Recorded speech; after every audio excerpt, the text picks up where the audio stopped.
best and like best presented science titles across many fields that I can think of paying attention to nowadays. Yeah. But this is what fast radiographers are doing nowadays. Yeah. Good. Like I only go to pretty specific topical meetings for most of my Congress travel. Higher level. Yeah. And like just by virtue of how competitive this thing is, like all the people who are presenting are full excellent scientists and great presenters and science explainers. So like this is great. This is now how I will stay on top of astronomy as a whole. It is really it's probably the best way to do it. Yeah. Hey Jennifer, this is Nino. Can you hear me?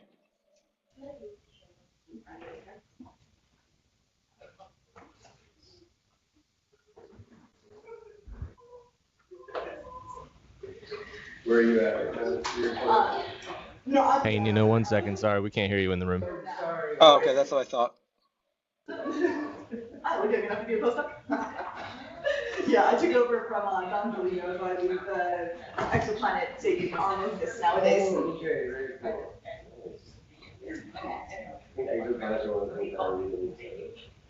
Nino, do you mind speaking for me just so I can test? Yeah. Hello everybody. Can anybody confirm you can hear me? I'm now focused on CMDs. I don't think they can hear me. Okay. All right, try again for me. Hello everybody. Can anybody confirm? Can you hear me? Yep. Yeah, the whole time. This is a part 2 to Korean skincare. Did you check that they don't work on other? I did have an interesting area to They could hear me earlier. Yeah, I don't know. Pro, yes. Did you upload the slides? Okay, yeah, right. Yeah, we can't even see those. That's super bright.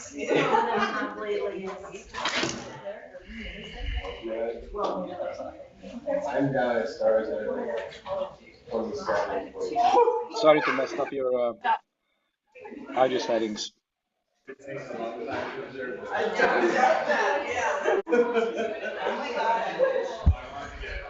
Nino, can you hear me? Yes, I can hear you. Can you hear me? Okay, I can't hear you still. All right, I'm trying to figure that out. They could hear me earlier. Nino, we can't hear Nino online. He's trying to talk and we don't hear him in the room. Okay. Yeah. I think it's the routing thing. All right, well, we're going to start. You could hear me a second ago. Yeah, we can hear us. Okay, so we can transition. Rafael, can you hear me?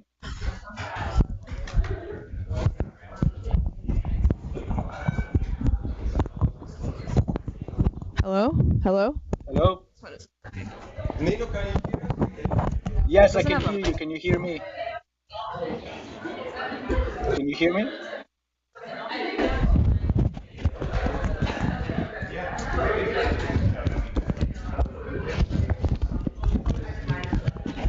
No worries.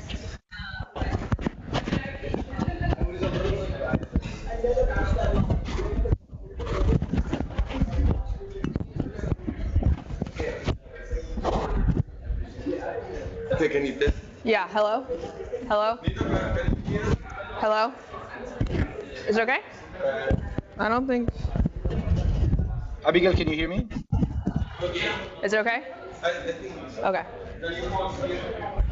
Hello? Can you hear me, Abigail? Okay, good morning. This is the Information and Chemical Evolution session.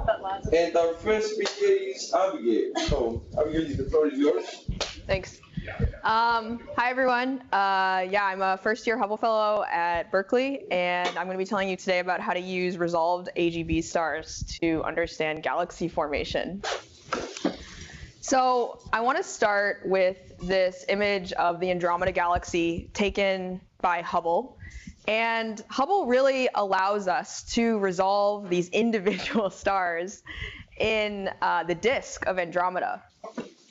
And the story I want to tell you today is that it's observations of resolved stars like these that actually really give us the best window into galaxy formation and evolution.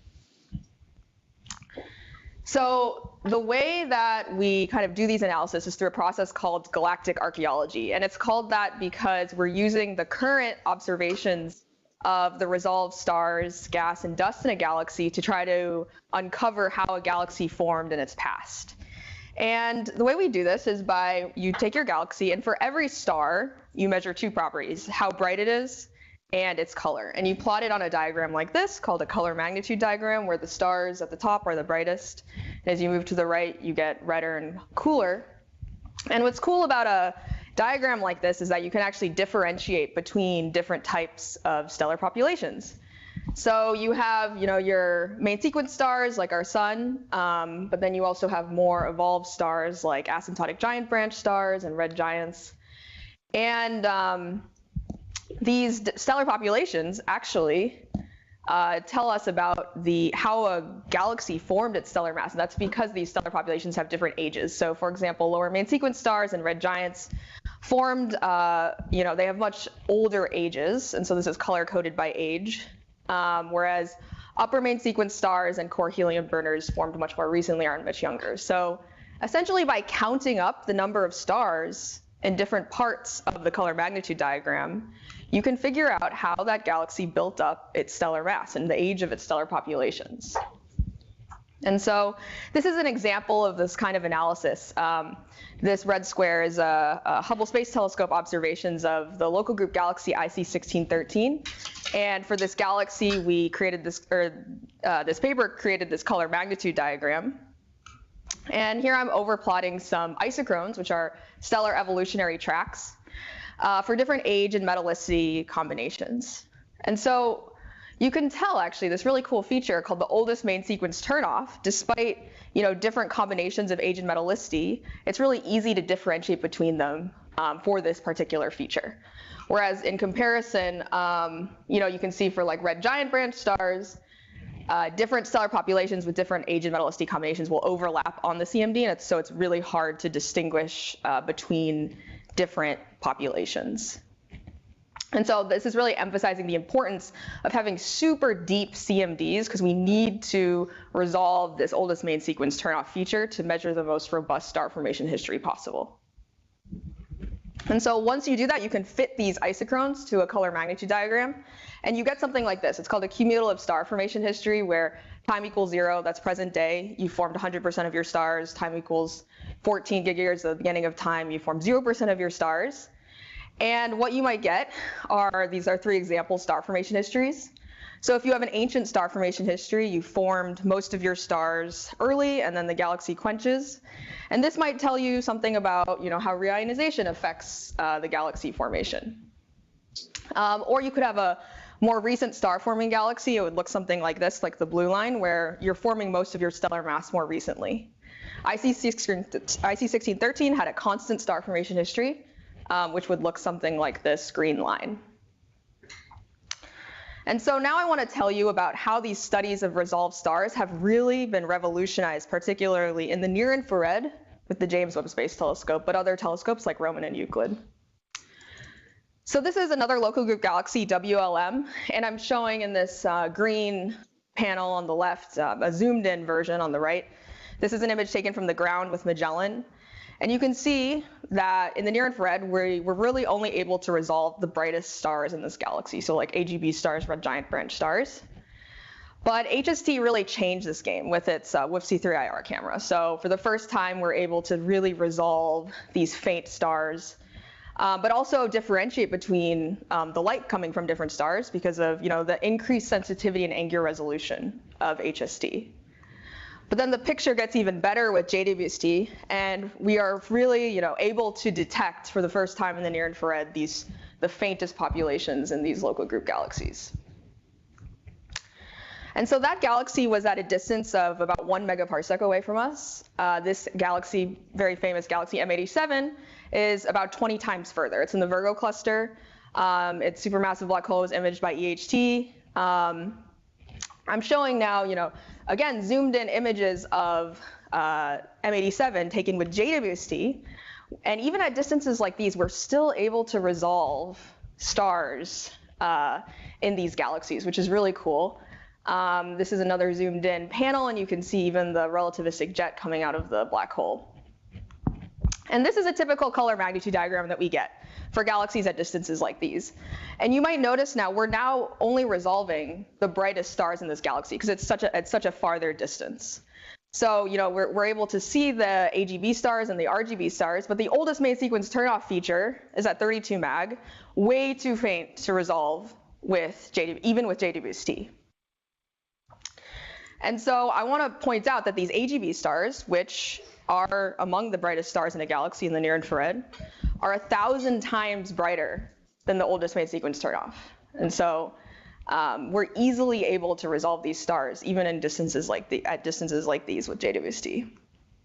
And so I just want to take a step back and tell you what an AGB star is. Maybe you learned about it in your graduate stars class and they were really scary and you never thought about them again. But they're evolved stars with initial masses of 0.5 to 8 solar masses. They have this kind of complicated stellar structure, which is a degenerate carbon-oxygen core surrounded by helium and hydrogen-burning shells and an extended convective envelope. And they have pretty complicated stellar physics involving like dredge up, thermal pulses, mass loss. And because of these really complicated physical processes, historically it's been really difficult to model their evolution accurately. So for example, these are isochrones, so evolutionary tracks for AGB stars from about 2008. And in the past decade, actually, thanks to some really heroic efforts from modelers, for the first time, these models have become really accurate. So we're able to capture details actually in the asymptotic giant branch phase, and mostly their thermal pulsations. And we can now accurately reproduce observations of AGB stars with these models in the local group. And people, theorized for a really long time, the past 30 years, that AGB stars would be really powerful age indicators. Like clearly they had age information, like the oldest main sequence turnoff, but because their models weren't good enough, we couldn't use them as star formation history indicators. But that's changed now with these new models. And if we can use them as age indicators, they have a ton of advantages over other age indicators like the oldest main sequence turnoff. In the near infrared, they're, again, among the brightest stars in a galaxy. So here on the left, I'm showing an optical CMD. And I'm showing 3 different isochrones. And the AGB phase is shown in red. And in the optical, the AGB star isochrones will actually overlap in CMD space. So it's really hard in the optical to use this as an age indicator. It's actually impossible. But in the near infrared, their isochrones, as you can see, are completely distinct in the CMD. And so now we can start using them as age indicators. They don't overlap with any other stellar populations and with each other. And because they have ages from about 50 megayear to 13 gigayear, we can use them as star formation history indicators across all cosmic time, essentially. They have a modest metallicity sensitivity, which means that the most important factor in their position on the CMD is their age. Slightly its metallicity, but mostly age. And they're super bright and relatively rare, so they're being actually the least affected by crowding compared to other stellar populations. And so we've actually validated that these stars can measure as accurate star formation histories as the oldest main sequence turnoff. So on the left is a color magnitude diagram of WLM in the optical. And you can see they resolved the oldest main sequence turnoff and measured their star formation history. But when we do this now with the AGB stars, just in this black box, we measured a star formation history that agreed excellently with the star formation history from the oldest main sequence turnoff to within the 1 sigma uncertainties. And we validated this in 2 galaxies so far, WLM and 31. And so this is my last slide. I just want to highlight the world that this kind of new method has really opened up. This is a galaxy image with JWST for an hour. And again, we're able to resolve only the brightest stars, but that's okay because we are easily able to resolve these AGB stars with JWST in under an hour at distances like 20 megaparsecs away. In comparison, it takes about 50 hours to image the oldest main sequence turnoff in a galaxy at 2 megaparsecs away. So there's no chance that we would ever get that in a galaxy at a distance like this.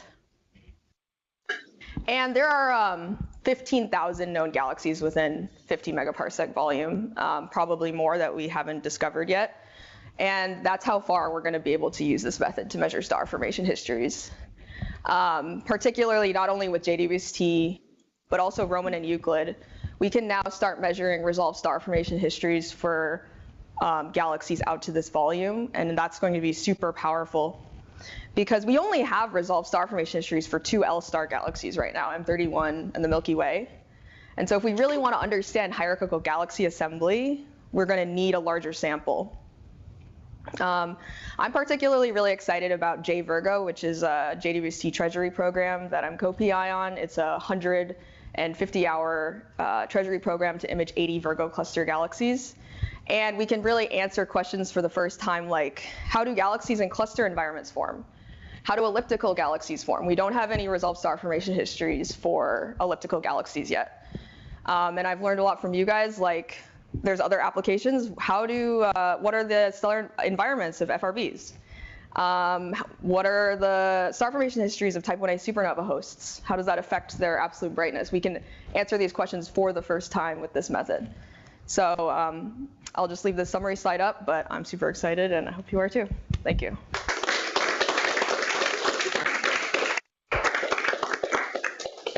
Okay, you have time for lots of questions.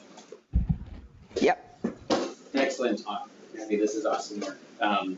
So I'm curious about your star formation history comparison and whether you, for WLM, and whether you've looked at all at these most recent times at, you know, in a cumulative sense, right? Yeah, Do they yeah. agree really well? Yep. Do they, like your inference of bursts, for Yeah. example, does that change with AGB?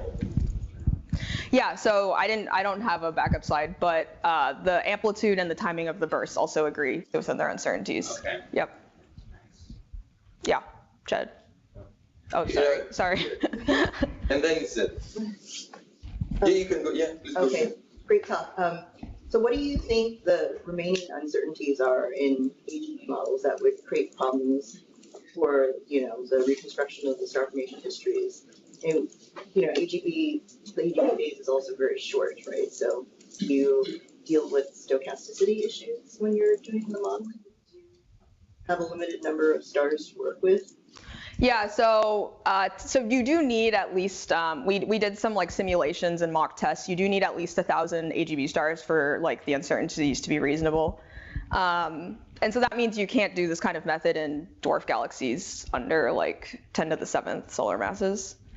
But above that, yeah, I think just because if you have enough stars, the statistical uncertainties will go down. In terms of the timing, I mean, we've validated this in M31 and WLM. And again, like they agreed to within their uncertainties, but I think like more tests will start to understand like exactly why maybe there's some systematic uncertainties, disagreement. Yeah. So, I'm really curious. First off, this is super cool.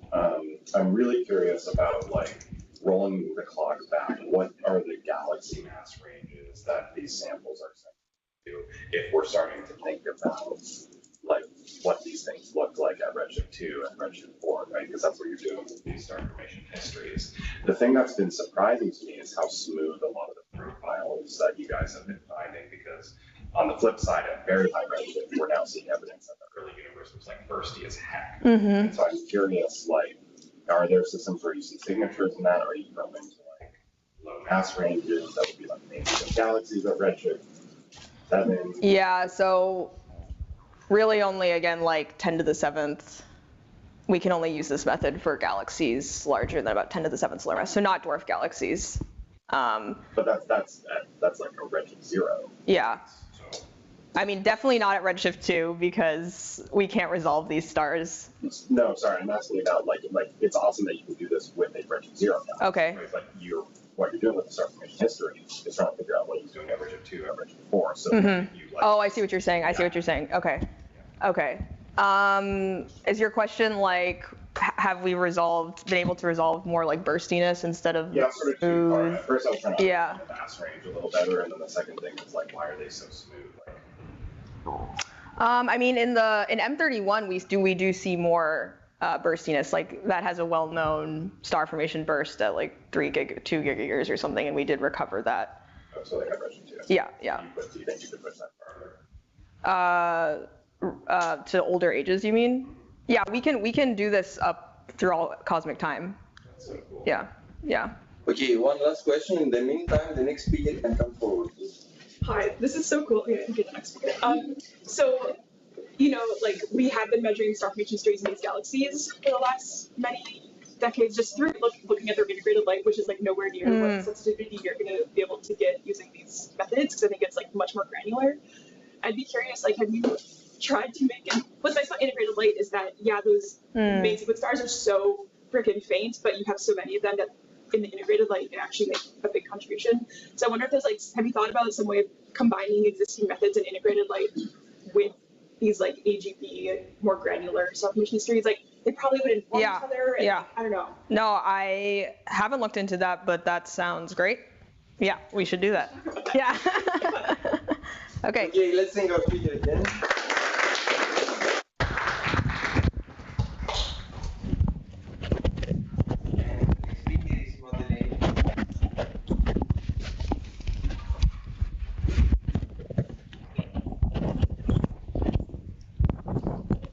Guess I'll clip it on here.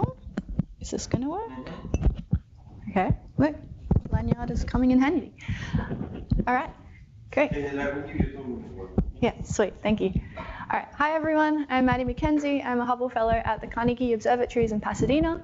I started my fellowship in December last year, so I'm coming up on my second year, but this is my first symposium, so thank you for all being so welcoming.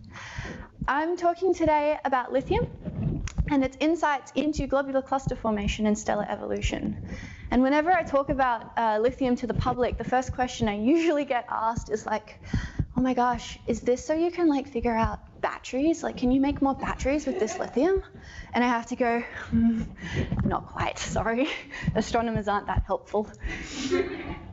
And so I'm a big fan of spaced repetition when it comes to learning things. So I'm going to tell you my main takeaways now, and then I'm going to repeat them in 11 minutes. The things I would like you to learn from this talk are globular clusters are incredibly complex objects. We do not know how they form. Spectroscopy is hard, specifically stellar spectroscopy, but we've heard about many different spectroscopies, and they all seem very hard. Do not believe abundances at face value. And temperature probes, such as lithium, can be used to distinguish between globular cluster formation scenarios. And so I have to info dump on you for approximately 8 minutes. There's a lot of information to finally get to the end result that I would like to share today. But Abby's done a fantastic job of introducing color magnitude diagrams. I was just going to skim over it, but thank you for doing all the hard work and explaining all of this. This is a color magnitude diagram of 47 Tuc, my favorite globular cluster of all time, using our Johnson & Cousins B minus V colors. And this is from 1987, so we've been doing globular clusters for a very long time. But if we can take the stars in this color magnitude diagram, phases of evolution, draw them on, add our isochrone, but we can use different sets of filters, specifically Hubble Space Telescope filters, and we can draw not just one, but 2 isochrones when we use this filter combination. We can zoom in on the red giant branch and play this game where we verticalize the red giant branch. This is essentially taking away temperature dependencies from these stars. We can then do some statistics on this, and then once we combine this with another set of filters, we can create what's known as a pseudo 2-color magnitude diagram, but that's a mouthful to say, so we just call it a chromosome map. And on this chromosome map, I'll explain this in more detail, but the main thing is we've got a first population at the bottom of this map and a second population above the map. And so this is the real HST data for 47 Tuc with our Hubble filter combination sets down the bottom. And here are our first isochrone and our second generation isochrone. Generation and population are usually thrown around in the literature, and sometimes I use both. But the first and second is the main takeaway. And then this is our real chromosome map of 47 Tuc, where we can see those 2 corresponding first and second populations and where they fall in this space. And so what we need to do now is answer the question of why are there these different morphologies in the way that stars will form on this map. And for that, we need spectroscopy. And so as a test, let's take 2 stars off this chromosome map. 2 stars that have very similar stellar parameters, stellar siblings, you might say. So they've got similar temperatures, iron, and gravities. And I can prove that to you by showing you actual spectra of 2 stars from a globular cluster, where the first population is the green spectra, the pink spectra is the second population. And for iron pink elements, calcium and barium, they're pretty similar within these 2 spectra. But if I instead show you sodium, the same 2 stars, we can see that one star is enhanced in sodium. We've got a sodium over iron of 0.35, compared to our first generation star, which has a sodium over iron of 0.13. And they're both supersolar sodium, but we can see with our own eyes that one star has more sodium than the other. And we can do the same thing with oxygen, and we can place these stars on a sodium-oxygen plot, and do this for all of the stars in the cluster that we have good spectroscopy for, and we end up with what is known as a sodium-oxygen anticorrelation, where the first generation is enhanced in oxygen and depleted in sodium, and the second is enhanced in sodium and depleted in oxygen. And then we can, so from this, the first population we know has abundances that are similar to the Milky Way halo, and the second generation has abundances that are enhanced in carbon, nitrogen, sodium, aluminium, and silicon, and depleted in oxygen and magnesium with respect to the first generation. Why is this important? Well, there's been a lot of interest recently of high redshift objects, for example, GNZ11, which I'm showing here, that have a weirdly large amount of nitrogen. What in the early universe could be forming large amounts of nitrogen? So globular clusters have a sodium-oxygen anticorrelation, and it's nearly ubiquitous. Almost every cluster has it, and in my opinion, this should be the criteria for being a globular cluster. If your cluster doesn't have a sodium-oxygen anticorrelation, there must have been a different formation channel. And so we've got the spectroscopy and the photometry agreeing that globular clusters are really complex and difficult, and we don't know how they're forming. And so the next question people usually ask is, okay, well, how do you form one then? And so I've got this very basic animation where we have a giant molecular cloud. Maybe it's accreting matter from its galaxy. The cloud starts to cool down. The stars actually start to form from this cooled gas. And from this, we have our first population forming. Now, something happens. Something pollutes the interstellar medium at this time. And then from this enhanced material, the second population forms. This is just one suggestion, but it's probably the best or the most used explanation for these multiple populations. And when it comes to the polluters, the main theories kind of floating around today are AGB stars, which we've had a perfect explanation for earlier, supermassive stars, these are 10 to the 3, 10 to the 4 solar mass stars, fast rotating massive stars, or binary stars. And so we've talked about globular clusters, now to talk about a little bit about GALAR, which is Galactic Archaeology with Hermes, which is a spectrograph. So GALAR is an acronym with an acronym. What I really like about GALAR is that it measures a lot of these heavy elements, specifically the neutron capture elements, in a way that other surveys like Apogee just can't do. And for the most part, all of these elements follow some kind of galactic chemical evolution trends, except for one, lithium. Up the top, lithium plays by its own rules, and it is more governed by stellar evolution rather than galactic chemical evolution. And so this is a very rough demonstration of how lithium evolves in a globular cluster. We've got observations of NGC 6397 from Karen Lind in 2009, and then we've got equivalent theoretical models. So a star is born with some amount of lithium. Once it enters the first dredge up, that's the first lithium depletion event that it will experience. Once it ends the first dredge up, it's then got this period of kind of constant lithium again, and then once it hits the luminosity function bump, otherwise known as the RGB bump, not the RGB clump, inconveniently named, it hits its second major lithium depletion event. So when it comes to GALAR, it's a magnitude limited survey. So we only really get that top part of the RGB, but we get a really interesting picture of what happens around the luminosity function bump, or just the RGB bump. And so I've got data from the Galar DR4 data release, and we've combined it with 3D non-LTE lithium abundances, and that just means really, really good lithium. That's from Ella Wang, who is in Stockholm. And so we've got a sample of clusters. We wanted to get more clusters, but unfortunately, the instrument on the Anglo-Australian telescope that takes all the data for Galar broke in 2023, and it has not been working since. So these are the clusters that we have for now. Hopefully it lives again once more. In 47 Tuc, this is the picture that we get with lithium. We use ALI instead of square bracket notation for lithium. People can ask why, but it's not important for this. There are so many cool things when it comes to globular clusters, but there's just one thing that I want to highlight when it comes to abundance versus upper limit. So in this plot, the crosses are shown illustrating the upper limits that we have on the star. And naively, what I did initially when I plotted this, I thought, oh my gosh, there's lithium production on the horizontal branch. Oh my God, how is this possible? They should have gone through the luminosity bump, depleted all of their lithium. How is that possible? And then Ella reminded me to look at the equivalent widths. And equivalent widths are this really, really great tool for not having to deal with stellar parameters and upper limits. And unfortunately, when you look at the horizontal branch in 47 Tuc, all is fine with stellar evolution. When you only look at detections, you're only sampling the very upper limit of the equivalent width noise distribution that we have. So unfortunately, there is no lithium being produced on the horizontal branch.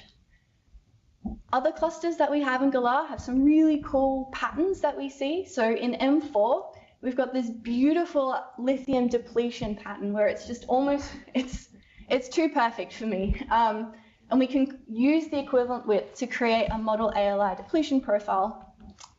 And what's really exciting, what I really wanted to get to in this talk, is going all the way back to the chromosome maps that we had at the beginning that I had to explain.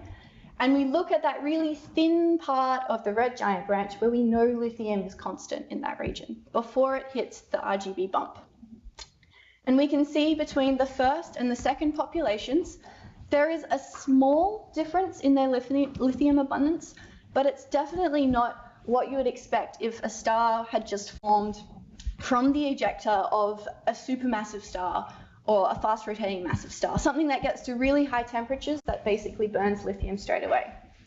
But AGB stars are known to be able to form lithium through the Cameron-Fowler mechanism, which means that there are theories and ways that you can actually regenerate and recuperate some of that lithium from the process of creating your second generation. And so the future work for this is, of course, we've got to do this with all of our clusters, so we really have to shore up our HST photometry. And of course, then we've got to link back and see how this correlates with all of our light element abundances, which we'll do through both Galar and Apogee. And so my key takeaways, once again, globular clusters are incredibly complex objects. We don't know how they form. Be very skeptical of simulations who say they can form a globular cluster without showing how they form these light element abundance variations. Spectroscopy is hard. Don't believe abundances at face value. Make sure you take upper limits into consideration. And temperature probes such as lithium can be used to distinguish between globular cluster formation scenarios. In this case, we're favoring the AGB scenario, but in many other cases, the supermassive star scenario will win out. So it's still very much up to debate what is causing these abundance variations. And I invite you all for questions to throw as many globular cluster formation scenarios at me that you can possibly think of, because we've kind of hit a bit of a roadblock when it comes to globular clusters, so we need to collectively all put our brains together and figure out what's happening here. And that's it from me. Thank you very much.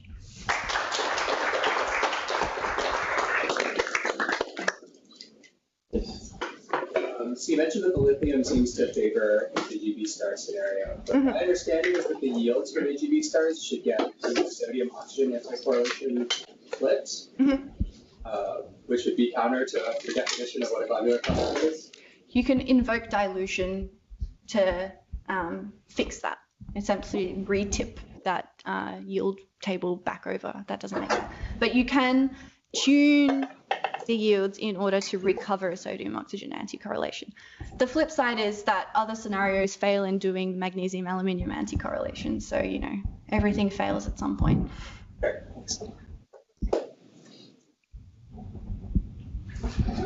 Are there other instruments that could be used instead of Hermes to continue the SIGO survey work, either in the south or moving to the north? Absolutely. It's not difficult to get these abundances. The hard thing is the homogeneity of the samples. We're really having to probe down to, you know, the 2% level when it comes to our error abundances here. These abundance variations aren't large. And so we have to try and get rid of as many systematic uncertainties like sampling from different you know, instrument profiles and those sorts of things to get the best possible. Like it's been, similar things have been done with flames on and UVES, but we really wanted to push up the number statistics, which is unfortunate that 2DF has broken on the AAT, but one day we'll get there. This is great, Mari. I wonder, like, all the sodium-oxygen anticorrelation that you show, that's for Milky Way solar clusters. Have they been observed in external galaxies? Yes, so definitely in the LMC and SMC, sometimes in Fornax. There's definitely other clusters out there where we see this. Different clusters might have different strengths of the correlations. For example, some clusters can have a magnesium-potassium correlation, and we see that, I think just last week, that was seen in the LMC for the first time. So definitely outside the Milky Way, but every cluster is unique. Thank you. Okay, let's thank our speaker again.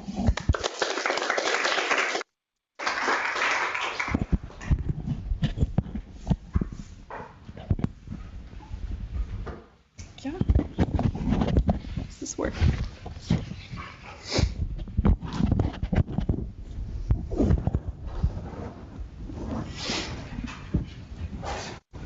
Thank you.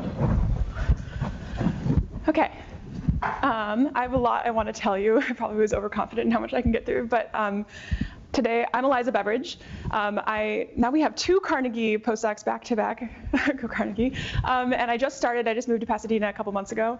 It's really hot there. I'm still getting used to it. But today I want to tell you about how we can use chemical compositions of galaxies to learn about their formation and how they can actually be very powerful in reconstructing the formation of massive galaxies.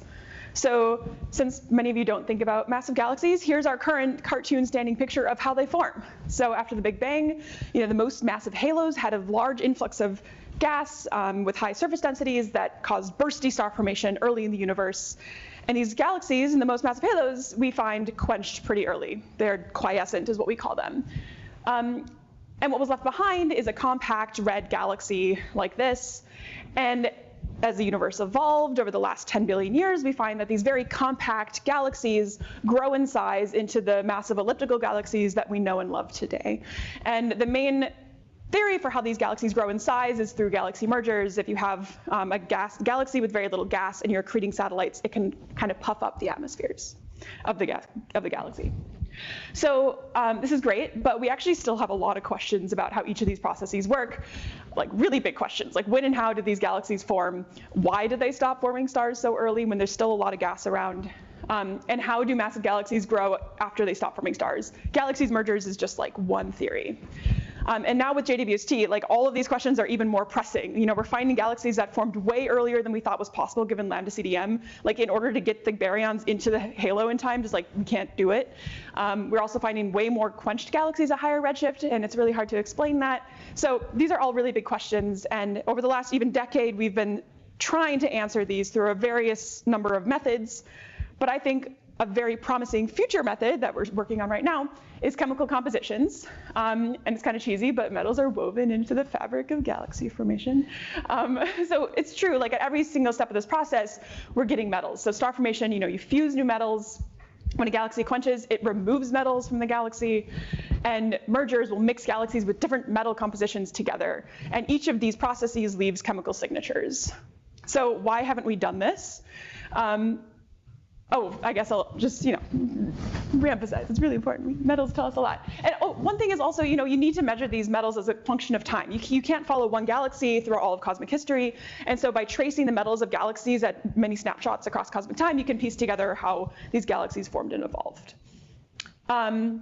But right, so it's really hard to make these measurements. Here I'm showing one of my favorite things when I'm like, oh, I'm having a hard time, and I show people this, and they're like, yeah, that is really hard.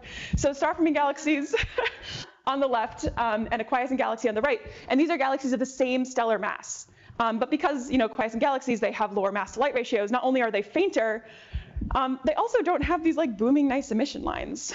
And so when we're talking about a metallicity of a quenched galaxy, quiescent galaxy, we're not talking about a gas phase metallicity. So for star-forming systems, you're measuring the instantaneous metallicity of the gas at the time you're observing it.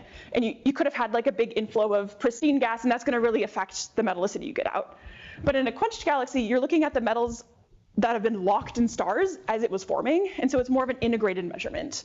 So these are actually very informative because they tell you about the over time, what was the metallicity history of this galaxy. But because it's so hard, we haven't really made a ton of progress until very recently. Yeah, it's really faint, but if you go even closer and you zoom in, you actually see there's a lot of information there. This is not noise, this is like real absorption features. But they're kind of it's really messy. You need really high, even in the limit of high signal to noise data where you can resolve individual features, you need really good models to model it out. And for that reason, when I started my PhD now 6-7 years ago, we had one measurement of the magnesium and iron abundance of a galaxy beyond a redshift of 1. And we had pretty good idea of what the chemical abundances of galaxies at redshift 0 looked like, but we really need to push this to higher redshift. And so we had a couple of surveys that have helped us get all the way out to these higher redshifts. So SDSS is redshift 0. It's a great comparison sample. Same with Legacy, a redshift 0.7. But the first kind of step forward was using Keck. This is before JWST, and I worked on this project with my advisor, Mariska Creek, and we targeted 21 massive quiescent galaxies at these higher redshifts. And from the ground, this is really challenging. And really the only way to do it is to just stare at these galaxies for a crazy amount of time. And we did that with Keck, kind of as a UC, you get a lot of time, and that's probably the only way to do this. We stared at each galaxy for 30 hours, which is a really long time on Keck. And we actually were able to resolve these individual absorption features. And on top is the red line, which is our best fit to these observations. And so as a reminder, we had one measurement. By the time this survey was completed, we had that number increased to 5 whole measurements, but it's still hard to say anything really big about what's going on at redshift 2-ish. But with the heavy metal survey, we're able to triple the number of galaxies with magnesium and iron measurements and start to make some population claims. We're finding that they tend to be iron deficient compared to the lower redshift surveys, which is the red line and the pink line. And they tend to be magnesium enhanced. But of course, we can't measure any other elements. But we learned a lot from just this study. If we compare to the individual values to SDSS individual values, so that's in black, and then the really massive galaxies nearby for massive. When we put the heavy metal galaxies on top, we find that they kind of don't overlap with the galaxies today. And that's surprising, because these galaxies, they're not forming stars anymore. So the thought is, if we see them at redshift 2 and they're not forming stars, they should just hang around and do nothing until today, and we should see them still today in the universe. And so this is a surprising result, and we are still scratching our head over it a little bit.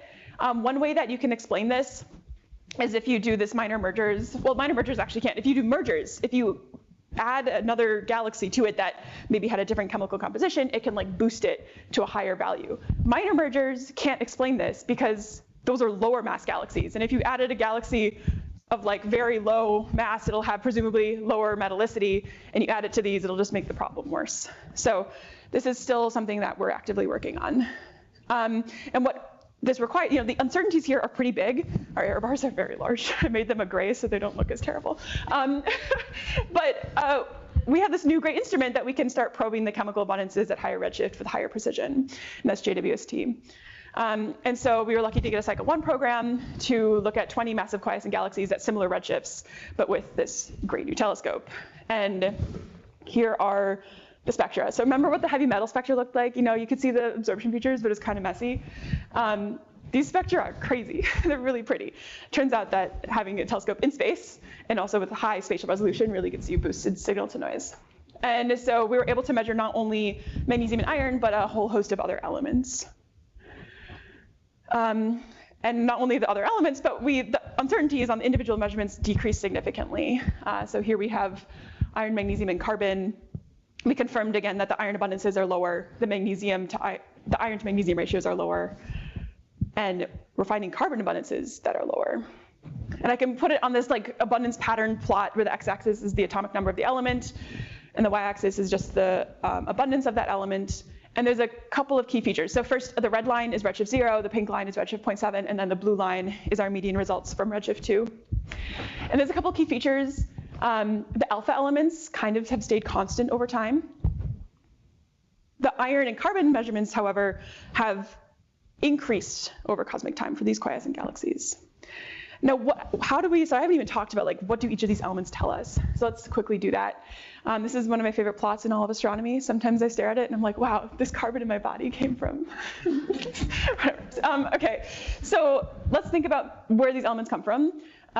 Magnesium, is mainly the main source is these core collapse supernova, explosions of massive stars.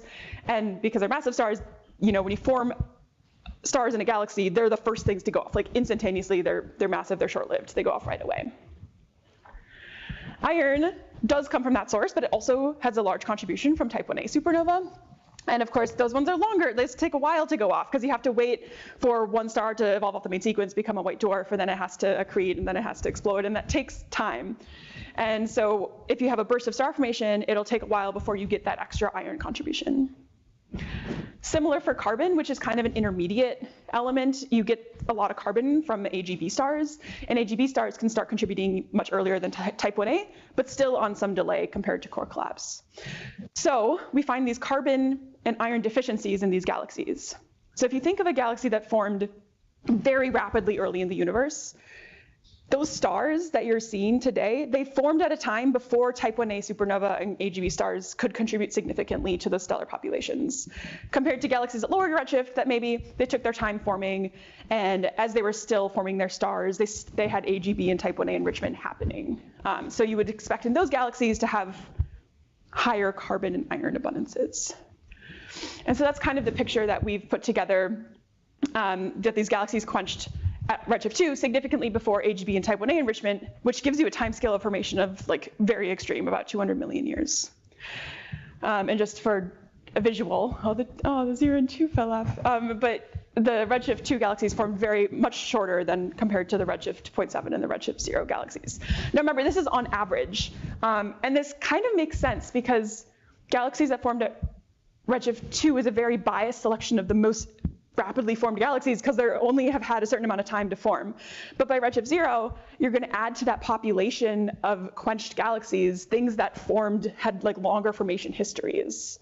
And I can kind of show that to you on the individual basis. So here on the x-axis, this is kind of like the birth year of the stars in the galaxy. Like when did the stars in the galaxy generally form compared to its abundances. And what we see is that these galaxies that formed much earlier, much more rapidly earlier in the universe, they have these lower iron abundances. And it follows this nice track with SDSS, where SDSS galaxies that have been added to the population at later times, we're observing the universe that's this old, so we don't have SDSS at redshift 2. Okay, okay. The SDSS galaxies, they formed over probably a much longer period of time. And the same can be said same argument for magnesium to iron. We can look to explain this trend, where we see galaxies that formed earlier had more extreme abundances just by taking a look at simple chemical evolution models. So the blue one represents these redshift 2 galaxies. If you tie on just chemical evolution, you see that it ends up at a different magnesium to iron predictable than the SDSS type star formation histories. And those points, they're like final magnesium to iron, line up nicely with this trend that we're finding. So this is the first way that we've been applying chemical evolution to these measurements at higher redshift. And in my last couple of minutes, I just wanted to tell you about the work that I've been doing now, taking this, I was kind of excited to apply chemical evolution models because galaxies is very hand-wavy. And people are like, oh, you measure high magnesium to iron, short time scale of star formation. That's like all they say. And I think it's exciting to maybe start to tie quantitative properties to that. the other motivation for this is I went to visit a collaborator one time and I was like, look, we measured all these elements in this galaxy, like cobalt. And she was like, I don't care. Like, why should I care about cobalt? And I was like, ow, that hurt. But also it motivated me to go back and think how can we actually use all these other elements to learn about the formation of these galaxies? And so when you think about it, if you follow the star formation history of a galaxy, each element varies in a very predictable way. And so at early times, you have very different abundance patterns compared to a galaxy that formed over a much long period. At later times, it'll increase its abundance pattern to the red lines. But a crucial ingredient in these are yields. And yields are so uncertain, core collapse and type 1a supernova yields. But luckily, I'll skip through that. Luckily, Apogee has provided us a way to do this. And there's this promise of chemical tagging. I think this is kind of a really quick, fun story where I've heard from the people that were there before Apogee happened. They're like, oh my God, we're going to solve everything about the Milky Way. We're going to trace back natal birth, every star, we're going to be able to trace it back to the natal birth cloud based on its unique chemical fingerprints. We'll be do all these great things about the Milky Way formation. And then they got all this beautiful data, tons of stars, and they found out that if you just measure the magnesium and iron abundance of these stars, you can perfectly predict every other element. There wasn't added information in those other elements about the formation of the birth clouds and such. So it's just to represent that, if you take any star in the Milky Way and you point at it and you measure its magnesium and iron, you can predict basically every other element to within very small uncertainties. What's great about this, though, is in turn you can derive IMF averaged yields from this because it's very predictable, and the only reason it's different in every star is because there's a different contribution of type 1a and core collapse supernova. And so, unfortunately, I don't have Milky Way. We have one integrated measurement, but we can use what we've learned from the Milky Way to try and interpret these measurements. And just because I'm running out of time, the big question I had was, can we predict the elements using this chemical evolution model? Can we use these yields from the Milky Way that were derived from the Milky Way to predict very different environments in massive quiescent galaxies? And the answer is yeah, pretty well. These X marks are the predictions from the yields that were derived from the Milky Way. So it looks like the IMF average yields are likely very different, or very similar in even the most extreme galaxies. So I think the future is also by applying these more detailed chemical evolution models, we can learn even more about things like the high mass IMF and nucleosynthetic yields in varying environments. We have one more big cycle that we have coming up, which is exciting, but I'll leave my summary slides and take questions. Okay, we have time for 2 quick questions. Zed, please, and the next speaker, please come. That was awesome talk. Very fun to think about all these methods. Do you account for depletion on the dust grains? You mean when we're actually measuring the abundances?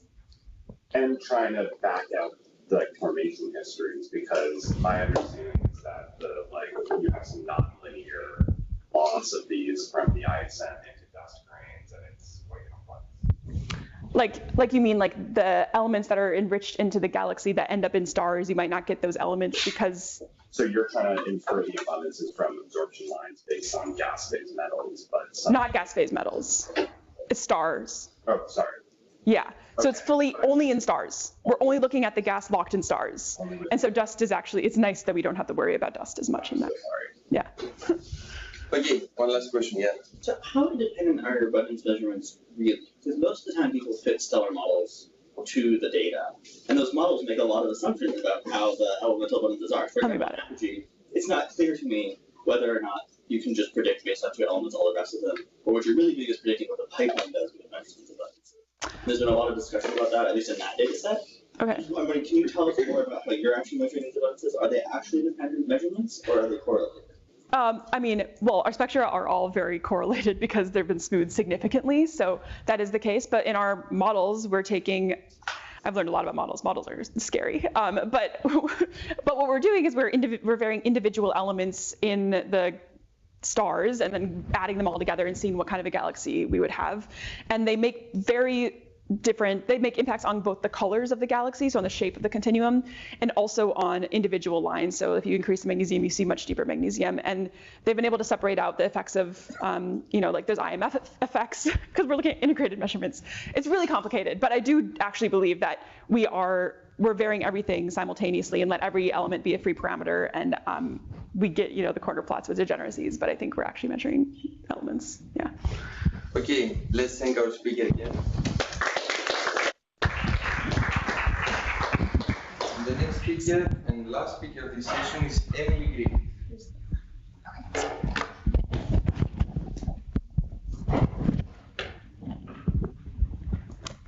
Hi, everybody. Thanks to the speakers in this session for their wonderful talks and setting me up so nicely to talk about the finer details of abundances in the Milky Way. These are some of the big questions that I think about in my research. If you are interested in any of these, please, happy to talk to you this afternoon. But what are the origins of the elements astronomically? What are the properties of the events that create these elements? And how does our galaxy evolve chemically with time? Today, I'm really going to just talk about the first two and then only the properties of the events that are creating the elements at low metallicity. So a little bit more specific. We just saw this beautiful plot, also my favorite plot that I could look at all day. But we know that all of the elements on our periodic table are made in different sources, and they're made in different relative fractions of these sources. So studying the elements can tell us about the explosions and stellar processes that are making this stuff. We can make this a little bit more complicated and turn each of those cells into a graph. So this is the same thing showing the fractional contribution of different processes to the creation of the elements. But now we have time on the x-axis of each cell. So you can see that each process is contributing in a different way, and some of them turn on later, while some of them, like quark-collapse supernovae, are enriching very early in our galaxy's history. But this is very uncertain, and we don't fully understand this, and we're trying to figure out the details of each of these processes as well. If we look at our abundance distribution, we see this very beautiful magnesium and iron versus iron to hydrogen plot. This is data from the most recent Apogee or Milky Way Mapper now data release. And this is telling us about our galaxy's history, right? At early time, we had enrichment from quark-collapse supernovae. This created this plateau of magnesium on iron. And then at some later point, we had type 1a supernovae enrich, and this trend turned down. We started to have lower values of magnesium on iron. In practice, this is much more complicated. People fit these complex galactic chemical evolution models to the abundance data to try and learn about star formation history, inflow events, outflows. And these galactic chemical evolution models can predict the average track. So the black line here is the GCE model, and the colored points in the background is, again, the Apogee data.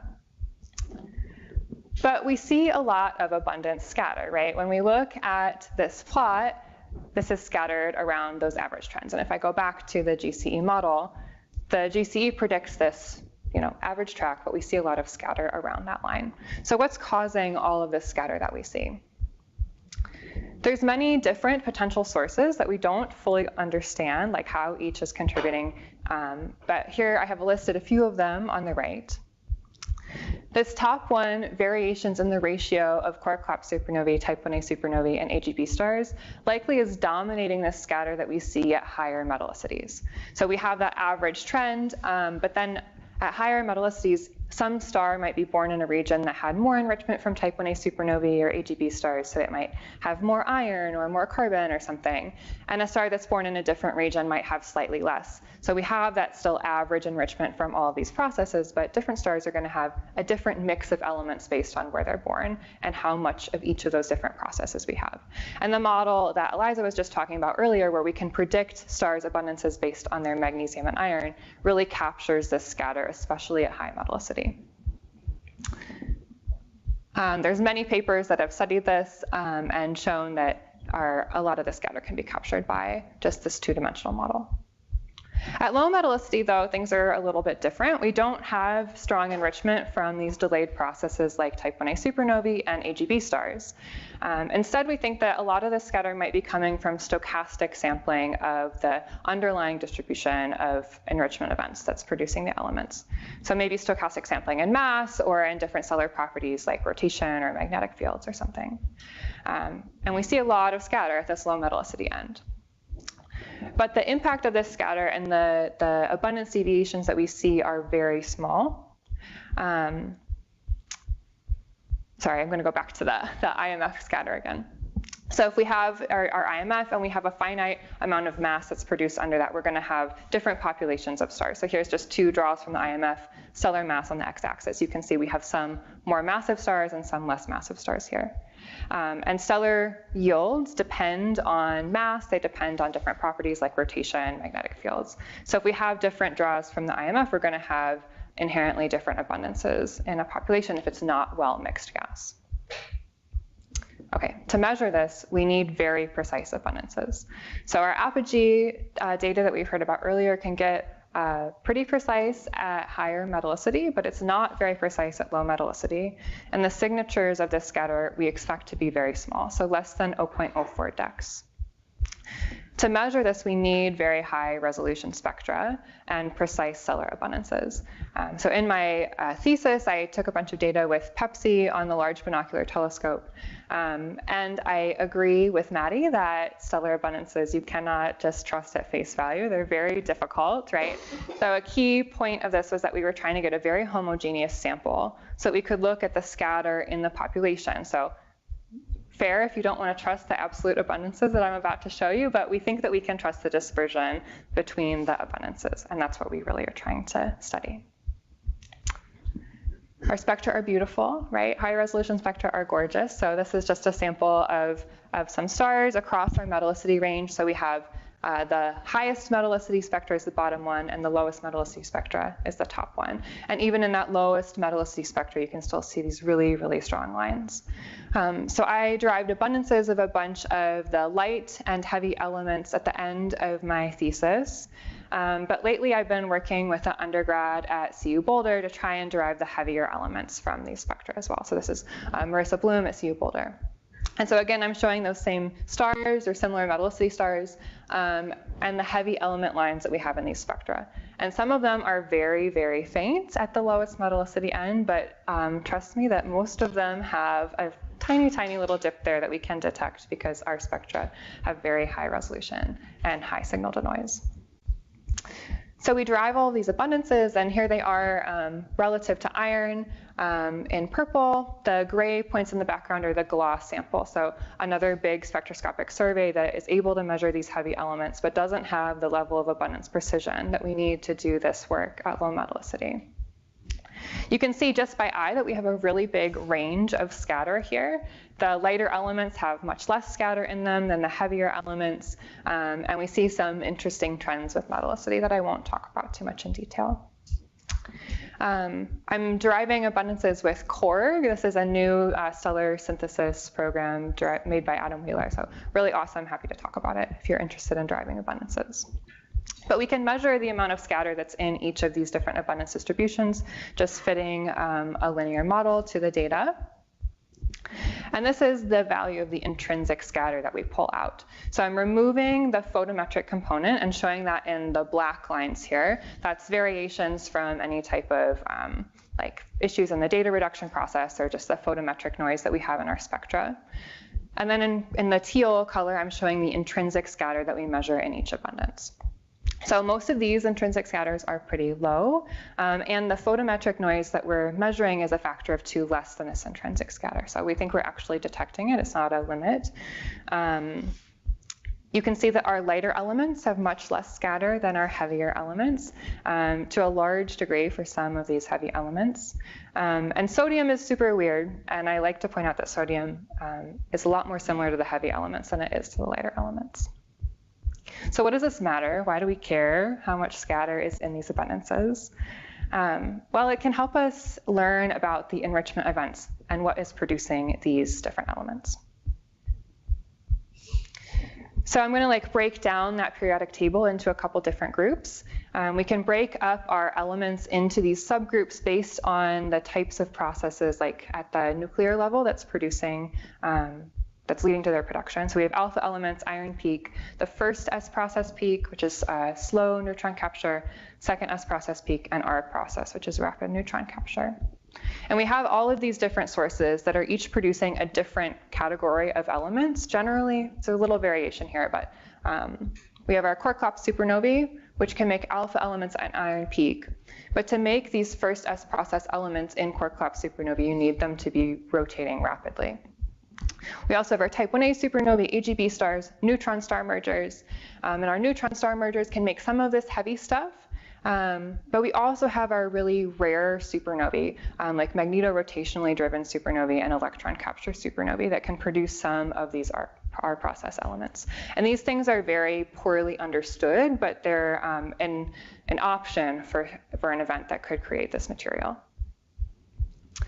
At low metallicity, we don't have strong enrichment from type 1a supernovae, AGB stars, or neutron star mergers. So these other 4 processes are likely what's contributing most heavily to the elements that we're looking at in the metallicity range of these stars.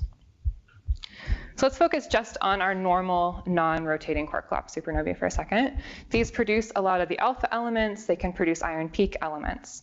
So if we have stochastic sampling of the IMF, we're going to have a distribution of stellar masses, and each of those different mass stars are going to produce a different set or a different relative ratio of these heavy elements. And so if we sample our IMF and we have just a closed box of n supernovae, we're going to get different yields. And so that's what I'm showing here. The black X's are our intrinsic scatter, and the colored points are the expected scatter from some finite number of supernovae, so 10 to 100 in green. And this is from 1,000 draws of some number of supernovae. And you can see like there's not a perfect match here, right?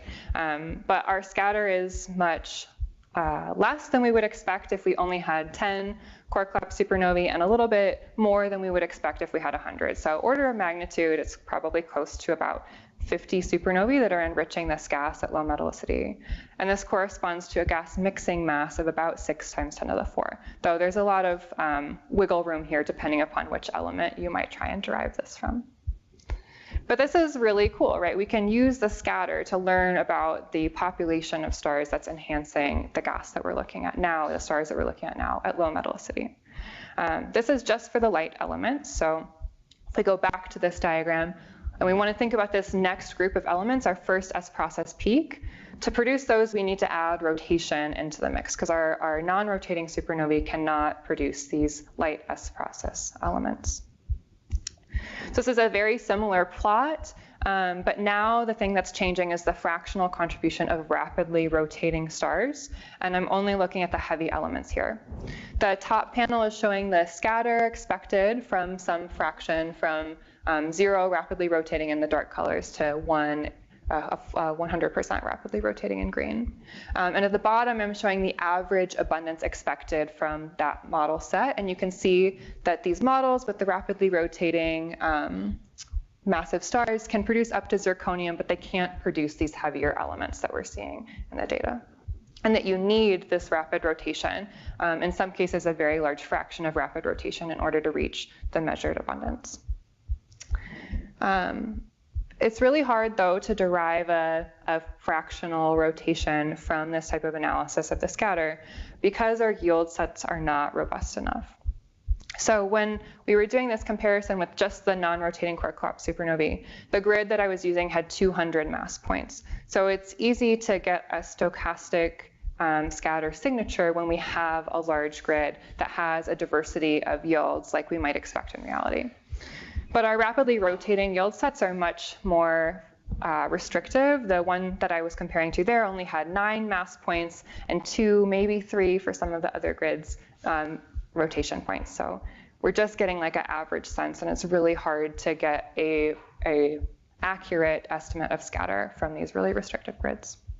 We can do a similar comparison with our magnetorotational supernovae or our electron capture supernovae, but that's even more restrictive. So the best magnetorotational yields I could find had like 1 mass point and 4-ish different magnetic field strengths. So it's really hard to probe the scatter that you expect from adding these different processes into your mix.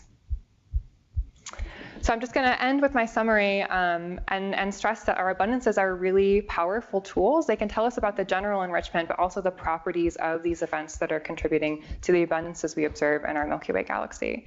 But to do these really strong comparisons between observations and theory, we need more robust yield sets.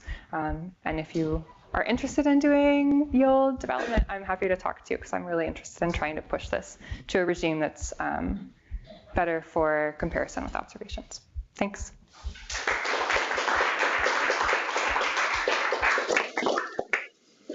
Emily. It's so cool. There's some people that think that we can have a population of fast-merging neutron stars. Do you compare neutron star merger yield to our system? I haven't, but that would be really interesting to do. If I look at just like the average yields, you definitely need our process, some our process event to produce these heavy elements, because we don't think our AGB stars start to enrich until an FE-on-H of maybe -1, which is the upper end of this sample. So I should, if you have a suggestion for our process yields, I'm happy to look at them. So some of the sort of more exotic, I guess, mechanisms that you were talking about, was there enough, like, is there a number that will tell you, was there enough to sort of, because we're seeing this across the galaxy, right? It's not like in a concentrated area or anything like that. But was there still enough to sort of, and spread out to, can you say anything about that?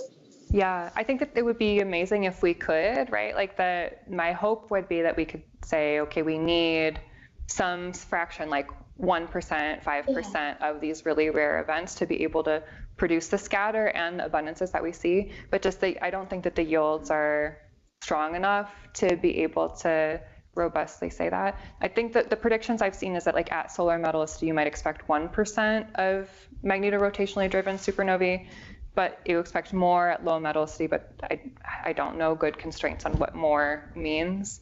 And if you use the yields and you add 1% in of these magnetorotationally driven supernovae, you get way higher scatter than we see just because the yields are very, very different. Yeah, and then the last one. Thank you for a very interesting talk. I'm wondering, can you comment something about like isotopic ratios of these? For example, certain C of C. Does that like varies? Does it live Milky Way? Yeah, that's a really good question. It's hard to drive isotopic ratios, and you can talk to Maddie because she's done this a lot for magnesium isotope ratios. But in these spectra, I don't think we can get any isotopes. Okay, last question. Fantastic. So just from the supernova observation side, and maybe this is just like, what do you want to see? Because like we have no strong candidates ever for electron capture supernova. I have no knowledge of a magnetorotational supernova, a rapidly rotating star. Maybe GeoRay supernovae. Do you want more supernovae at low metallicity and quantified abundances in the local galaxy? Like that's the best that we can probably do until we push to higher chips, trying to understand abundances there. But it's like this is going to remain pretty theoretical. So maybe do you need anything more from the local low metallicity supernova observations that could help you with this? Yeah, I think definitely. And you make a good point, right? These things are very poorly understood. A lot of them haven't been seen, they're just theorized. And so maybe it's not helpful to spend a huge amount of time developing these theoretical models of something that might not actually exist or produce these things in real life. So if we see those local events at low metallicity, and I think it could really help to constrain empirically and then like inform theory of what we need to try and produce. Yeah, because I don't think that our neutron star mergers can produce enough of this stuff. We need additional events, but I think that's also still an open question, right? Okay, let's thank all our speakers.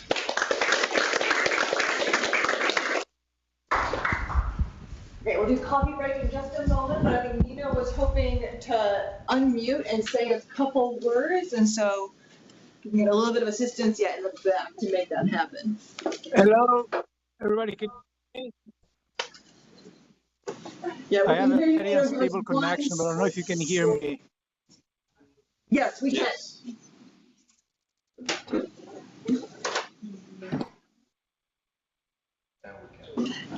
For this great talk, but I know he's not in the room, but I wanna. Can you hear me? Yeah, go ahead. Hello. Yes, go ahead. Go ahead, Nina. But also I want to thank Andy Fruchter. Andy Fruchter, I know he's not in the room, but has been instrumental for this program for the past 30 years. And I want to thank him on behalf of the NASA headquarters. And I know at first probably not just a glimpse of how much Andy does for this. The second year probably seen more, but this is like a iceberg. See that Andy does is just the top of the iceberg. There's a huge amount of work that you never see that we are aware of. And I want to thank Andy for all these efforts to make it so successful. As we can see from these great talks that you're giving, I know Jennifer and Netta are going to take the torch forward from other needs as well. So I want to thank you too, as well as SOC for great talks. And that's it. I want to say thank you more for coffee break. Pleasure meeting you all.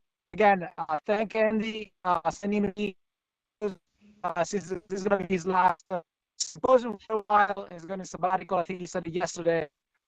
Thank you, Andy. I know you're here, but I want to make sure you know that we appreciate what you do. Thanks a lot. Great. Thank you, Nino.